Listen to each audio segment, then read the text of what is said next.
Hello and welcome to this mini series on creating UMA characters from DAZ models.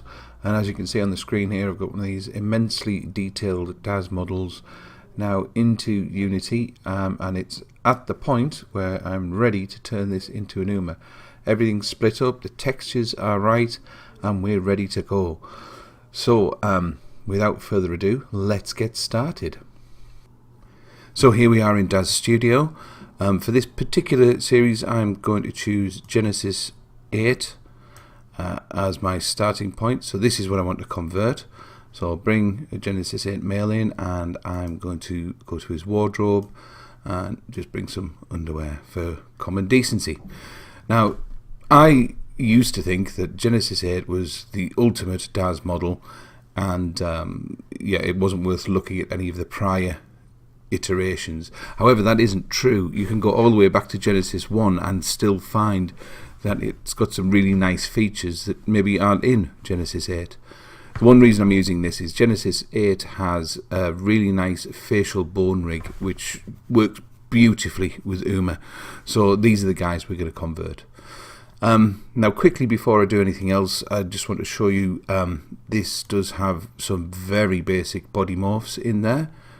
So we've got a skinny one, we've got a muscly one, we've got a chunky one. Yep, nothing too flash. Of course, if you use the DAZ, you can buy whatever morphs you like and have them appear in here. But that's the base Genesis 8 model. So I think the first thing we need to be aware of is how to get this out of DAZ in a format that will work nicely in Blender. And it's surprisingly tricky. And also want to make sure that my morphs come with me.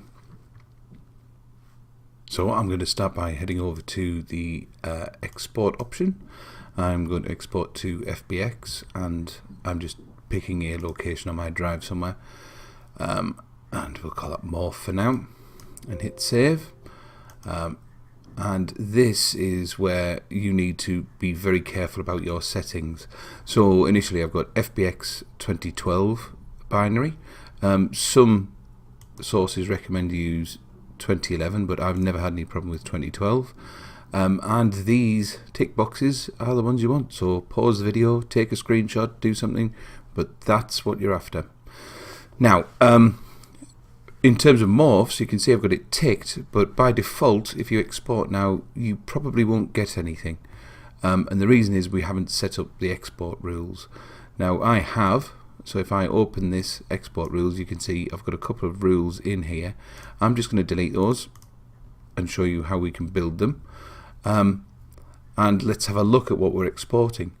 So we're sending out some briefs, we're sending out the mail, and we're sending out the eyelashes. For now, I just want to have a little look into the mail item. Let's open it up. And you can see this is a list of all of the morphs, and there are quite a lot of them that are contained in Genesis 8. I don't want them all. That will kill Blender and kill Unity. So I want to be selective about what I want. Now, at first sight, these don't make a lot of sense. But if you start reading what they're called, look at this. We've got surprised, shock, frown. So these are obviously expressions. And let's keep going down here and see something else that I'm after. Okay. You see these ones, E, Control, V, and we've got W, U, W, T, H. These are all phonemes to use with voice animation. So these are going to be useful. So if I say I want to export anything that begins with E, Control, V, that should collect all of these for me. So to do that, into the export rules, I'm going to add a rule, and I'm just going to say in the match, I want it to say, let's just move over a little,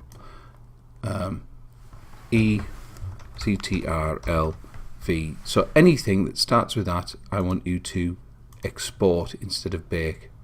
If I hit accept, you should see these have now got a yes next to them for export. So that's got all my facial animation stuff. There's something else I want in here. Let's have a look. There it is. We've got FBM, portly, emaciated, bodybuilder. So these are these basic body morphs. So FBM, I'm guessing that stands for full body morph. We'll add a rule to pick up anything with FBM on the front. So let's type that in, FBM, change that to export, and accept.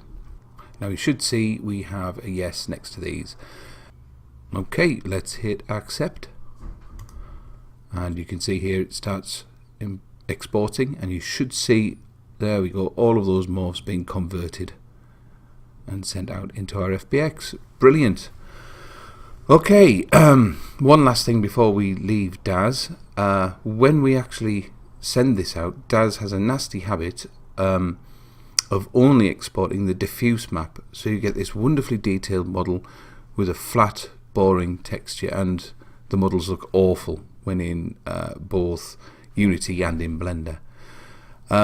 So how do we get, at the very least, a normal map out of this? Well, they're hidden away. So what I'm going to do is head over to the Surfaces tab, and again in here we've got, just to collapse this, we've got Genesis 8 Male, and in there we have a Surfaces set, and in there we can pick anything. I'm going to pick arms, and what we're after is one of these settings that has a texture. So this one, for example, the base color. If I click on that texture, it'll bring this list up, and I'm going to hit browse, and that will get me to the location where all of these base textures are. So you can see here I have my diffuse map. There's no normal map obviously, but we can get around that. There is a specular map, which is really nice. Over here we have what's called a height map. Now this we can use to generate our normal map. So even though there is no direct normal map, this will come in really handy for us. And finally we've got a subsurface scattering map. Now if you're going to use some fancy skin shader which has some translucency on it, that's what this map is for. So these are really handy. So I'm just going to right click and copy that location. I'm going to open Explorer window, paste it in there, and I'm going to keep that handy. This is where my textures are. We'll import them into Unity later on. Okay, so that's how you dig out all of the extra textures that DAZ fails to export. Okay, in the next section we will have a look at importing this into Blender. And once again I'd like to say a big thank you to my patrons for making this possible. If you would like to support me, feel free to click that link at the end of the video. Thank you very much, and I'll see you next time.